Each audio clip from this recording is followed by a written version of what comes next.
Je ne savais pas ce que je disais. Dans ce cas, on recommence tout. Tout. Et on verra. Si je ne vis pas comme toi. Et si je n'arrive pas à faire ce que tu as fait, alors tu devras me donner aussi un trône parce que moi aussi je veux un trône. Oui, honnêtement, voici les pensées que j'avais. C'est mon éducation, ce sont les civilisations, la situation qui m'a conduit depuis toujours.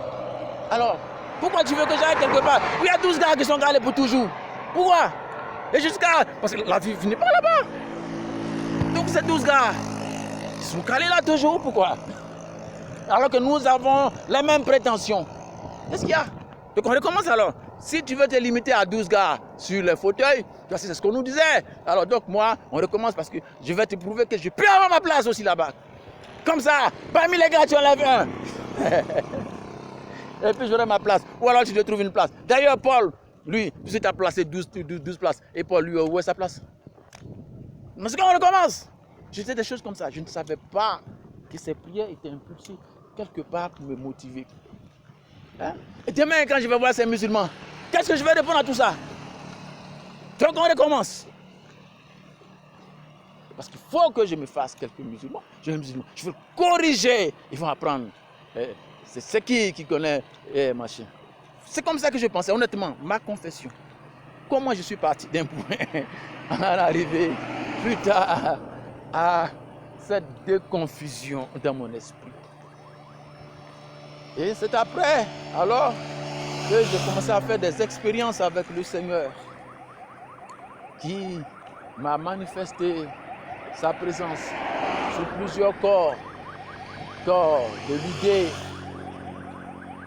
Après avoir suscité en moi le désir,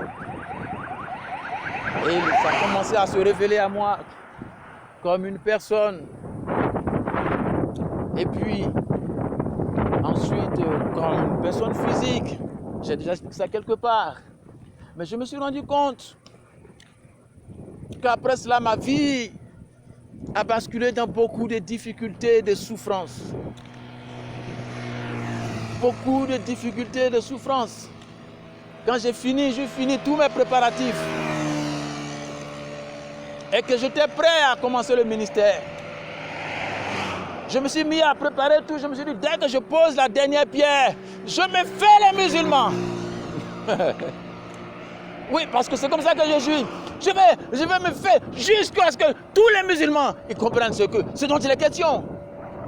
Et c'est là qu'il a commencé à m'indiquer des petites choses. Des difficultés qu'on a commencé à vivre.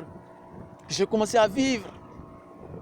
Et qui ont commencé à m'amener à m'interroger, me poser d'autres questions, certaines questions. Dans ma vie, j'ai été porté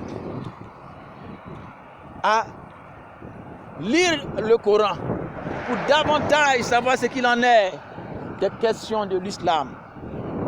Et je me suis rendu compte que les formules n'étaient pas très différentes. À quelques exceptions près de ce que nous avons, qui est un plus. J'ai dit, mais regarde, finalement, c'est des frères. Quel bon maniateur c'est Jésus.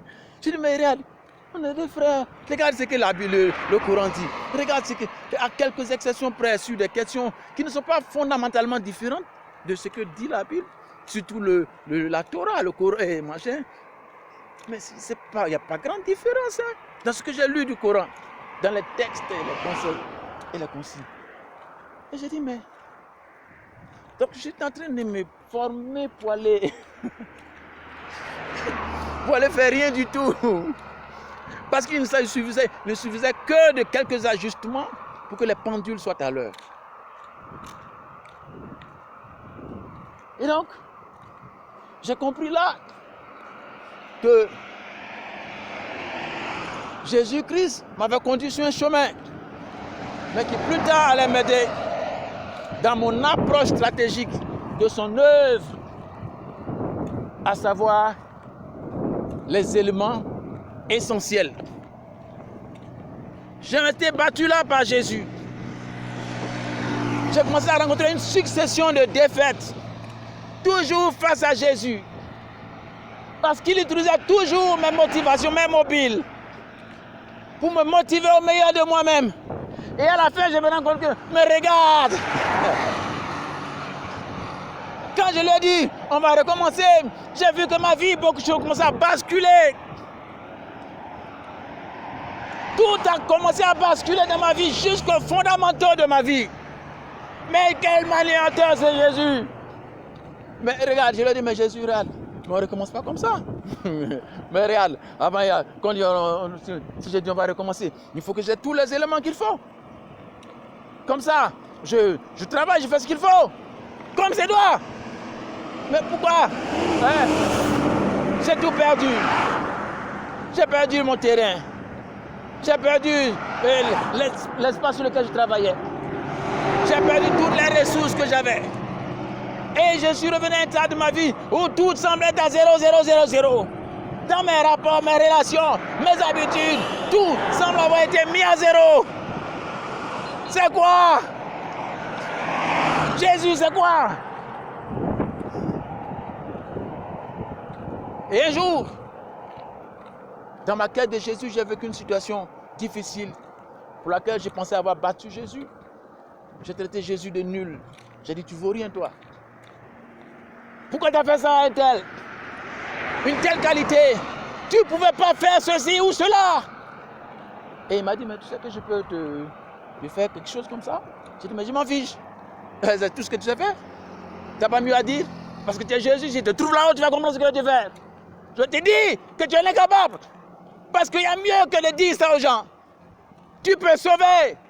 Mais pourquoi tu ne fais que dire je pourrais ceci, je pourrais ceci, de contraire à ta fonction souhaitée et espérée? Pourquoi tu n'as pas sauvé? Pourquoi tu n'as pas délivré? Parce qu'une telle personne, ça ne se bâtit pas en un jour. Et tu dis, la moisson est grande, il y a peu d'ouvriers. Mais si tu prends ce qu'il y a de meilleur, quand est-ce qu'on en aura suffisamment pour toute une moisson utile et nécessaire? Quand je me fiche de toi, si tu es si incapable. C'est pour ça que je dis, moi, à ta place, j'aurais fait mieux. Voilà ce que j'ai pensé de Jésus. Et je vous assure, j'ai tellement parlé à Jésus, les mots me manquent pour dire, je lui ai parlé comme j'étais en train de parler. J'étais dans une telle atmosphère de la présence de Dieu, parce qu'en ce moment, notre relation était presque de visu, je vous le dis, c'était de visu. Parce qu'une lumière, une personne personnifiée venait me parler chaque jour, à une certaine heure. Et on parlait. Donc quand j'ai des choses à lui dire, je lui dis, c'est tangible dans cette période-là. Et donc, je finis de lui parler. Et ce jour-là, il descend encore. Et il me parle, il me révèle des événements importants. Voilà, donc je me sens important. Je pense que je peux parler à Jésus. Voilà, comme ça. Mais vous savez, Jésus, sur ce point, il m'a concédé et il m'a informé. Mais une information qui allait prendre du temps. Et bien des choses qui se sont passées.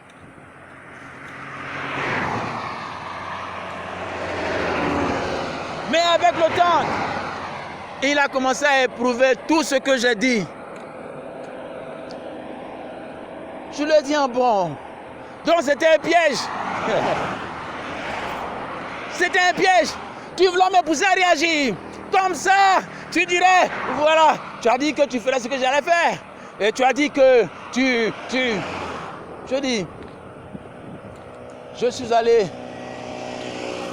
plus tard pour les questions de terrain en prison, pour lesquelles dont j'usais pour les intercessions en faveur de la Côte d'Ivoire. Pour une affaire de terrain, je suis allé en prison avec la taxation d'escroquerie.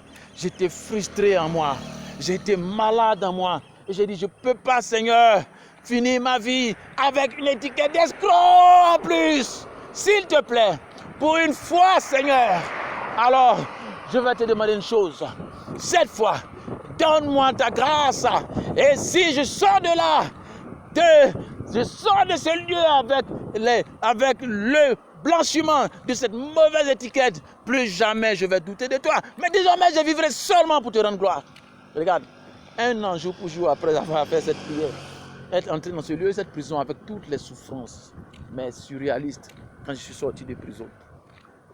j'ai commencé à vivre encore avec un autre élément dans mon cœur. D'où la victoire de Jésus. Et moi qui me conditionne maintenant à ne parler que de glorifier Jésus. Mais je n'ai plus envie de parler de lui. Voici comment Jésus a commencé à me ramollir du radical que j'étais dans mes conceptions à désormais ne vivre que pour lui. Quel maniateur! Il m'a dit, tu n'as pas dit que tu aurais fait mieux que moi, ou autant que moi. Voici, qu'aurait fait Jésus à ta place? Hein? Parle maintenant! Et je suis coincé. Quand je suis énervé, je m'entends comme dire, qu'est-ce que Jésus aurait fait à ta place? Tu as dit que tu ferais au moins autant que lui. Que tu aurais pu être comme l'un de ces gars. Alors que Jésus-Christ, qu'est-ce qu'il aurait fait? J'ai commencé à vivre des choses, mais inexplicables souffrances. Et je regarde Jésus. Je regarde Jésus, je suis étonné de me rendre compte à quel point il a conduit ma vie. Et je me sens battu par Jésus. Quand je lui disais, mais regarde, ce que tu fais, j'aurais pu en faire autant. Je me rends compte que chaque jour, toute ma vie a basculé. Et de pièce en pièce, je dois la reconstituer. Je dois la remettre en état. Il commence à me révéler une succession de choses. Et en 2011 ou 12, à la fin de la crise, il me dit une chose qui va créer en moi ce sentiment qui m'amène à comprendre que Jésus est un manipulateur, un maniateur, pas le manier, le conduire. Et comme la voix me parle, elle me dit, tu vois, Serge, la situation de ton pays, la Côte d'Ivoire, ta vie sera proportionnée. J'ai dit jamais. Parce que je souffrais tellement que j'en avais marre de Jésus, je cherchais à me débarrasser de lui et de tout ce que j'avais dit. Puisqu'il était question de parole d'honneur, j'ai dit non. Ah, Jésus, fous-moi le gars. Il dit non, tu vois. Et désormais, je vais mesurer ta vie. Il me l'a dit, je lui ai dit honnêtement. J'ai dit non, c'est le diable. Après, il me dit, mais qu'est-ce que le diable a gagné à ce que ta vie, puisque ta vie est censée être bien, en référence à Jésus, qu'est-ce qu'il a gagné à ça? Donc il perdra certainement, peut-être aussi il veut aller à ce jeu. Il ne sait pas Jésus. J'ai dit, je recule. Il m'a